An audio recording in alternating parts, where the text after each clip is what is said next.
How's it going, everyone? Today we have Quinnipiac head coach Rand Pecknold on with us. Rand, this year's NCAA Div 1 champion. In 2023, they won the Frozen Four. He's also completed 29 years as a head coach at Quinnipiac and will be going into his 30th year. In 2017, he was the USA World Championship assistant coach. 2018, U18 Team USA assistant coach, and this past year's 2022 World Junior head coach. Rand also played at Connecticut College and back in 1986 to 1990, and also his youth hockey in New Hampshire. Thanks a lot for joining us today. Thanks for having me on, Brandon. So Rand, do you want to talk a little bit about how you're here today, going in your 30th year as a head coach at Quinnipiac, and just, you've got many stories to share of your journey up to the point of, I guess, Quinnipiac in your first year all the way through, and many, many years. And it's very interesting that now that, you've won that championship, that being an alumni, just watching it all happen and being part of it for those 4 years is crazy. And Well, Brandon, you lived it. I mean, you were there. Like we were good when you played for us, right? We were good. We had good players, but we didn't. I think I don't remember exactly where we were, but we were always like hovering around like 18th, 19th, 20 ranking nationally. Maybe as high as 15. And then really we kind of took off in 2013. That's when we were number one in the country and went to the Frozen Four, lost the national championship game. And then we've had about an 11, 12-year run of every year we're top 10 except for maybe one season, but pretty much we're always top 10. And obviously this year we're in the national championship, but it's been a great ride. Like we've got a lot of really, really good players. We actually get a lot of players still from British Columbia. Obviously, it was our bread and butter back then when we got you out of the BCHL, and it's still our top league for sure. That's where we get most of our players. And I love the BCHL just because the high skill set, really high character kids, I feel for the most part coming out of BC, and they fit well kind of into how we want to play. We want to play fast, we want to play offense. We certainly teach defense and preach defense. We're number one defensive team in the country this year, but really the reason we're so good defensively is we have the puck a lot. We push the pace and preach puck possession, but I can go any way what you want. I can talk about you if you want. Do you want me to go back and talk about you when you had 27 goal season for us as a freshman? That was pretty impressive. I mean, you were a natural goal scorer. I mean, your ability to score and work a half on the power play was pretty special. I don't think you want me to talk all about you, but I certainly. I think just a little bit about,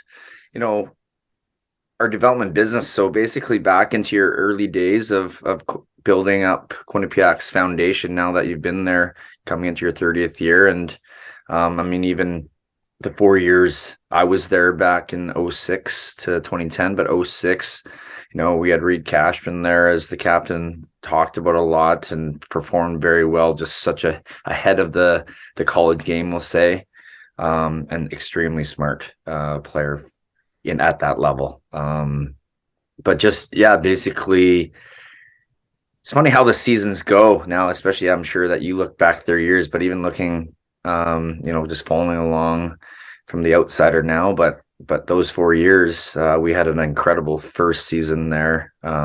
Lots of players playing very well and probably ahead of expectations from coaches, but everyone, I think. And I can't remember what we got, 18th maybe or something. I don't even know.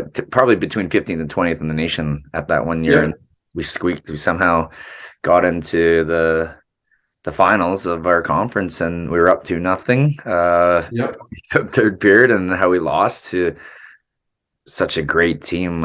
Going into that game, we were certainly the underdogs with Clarkson have 9 draft picks, I believe, but being up to nothing and just having it slip away, you just really believe that usually the better team comes out on top. And that was, I think, the difference, Brandon, we have now from when you play. Like we had some really good players, including yourself, back in those years. I think the difference is now is just the depth.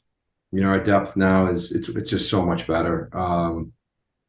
we've got, for a long time I was like a three-line coach. Now we've been for a while here, we've been a four-line coach. Like I guess you have to adapt to what you have, but like our fourth line was awesome this year. I wouldn't even feel like it was a fourth line because they were so good. And then if you go to that 2016 year when we were number one most of that year, we had a great fourth line. You go back to 2013, all of those years we went to the Frozen Four, made the national championship game. We had depth.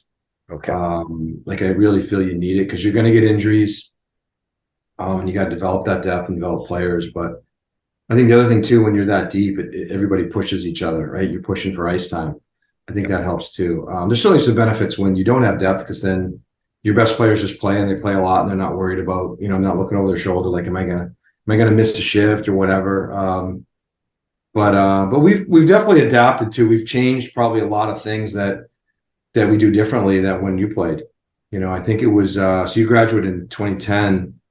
Like I changed. We just actually you were there because I remember John Mark was your class, and I remember we switched to the 1-1-3 in the neutral zone, right? Which probably let's say 8 or 9 teams in the NHL use that now, and the other 20 something use the 1-1-2-2, which is more vanilla, which is what most people use growing up. But I think it just took a little while for us to perfect that 1-1-3, and we got really that 2012-13 year. We were awesome at it, and it's hard to play against if you get good at it, and I think it helps us a lot. And we create a lot of offense off it. Some people call it a trap. It's not a trap. It's the worst thing in the world. It's the furthest thing from the trap. I mean, the Red Wings won 3 cups, whatever it was, late 90s, early 2000s, running a 1-1-3, right, with Nick Lidstrom and all those great players. Like it's not really a trap. It's just a good defensive setup. And if you're going to do that, whichever defenseman you want up on the red line, they need to get involved and jump in the offense. And if you have good offensive defensemen, it's fun to play, and it's a really good system. Obviously, we just won a national championship using it. So I do remember we put that in while you were there. But again, it took a little while for us to kind of figure out exactly how to perfect it. And probably took me a little bit just to kind of get better at teaching it and get better at using it in practice too, how to practice it.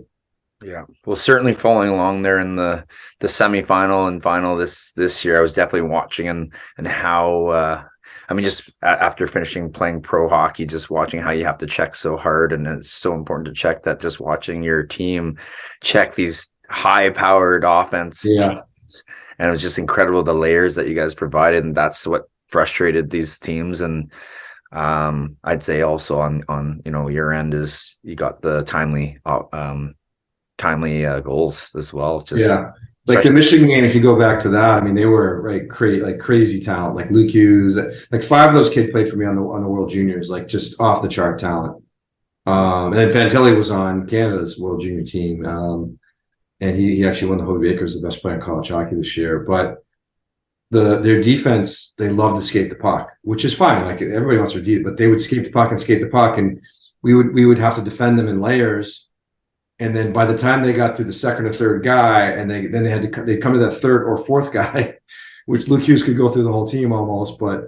And then if they had to dump it, the problem that happened a lot for them was their forwards wouldn't have any speed. And then it's an easy retrieval for us. So I mean that's one of the strengths of it. But I love it. I think it's a great way to defend, and honestly, I think it's a great way to transition to offense. We create a lot of offense out of it.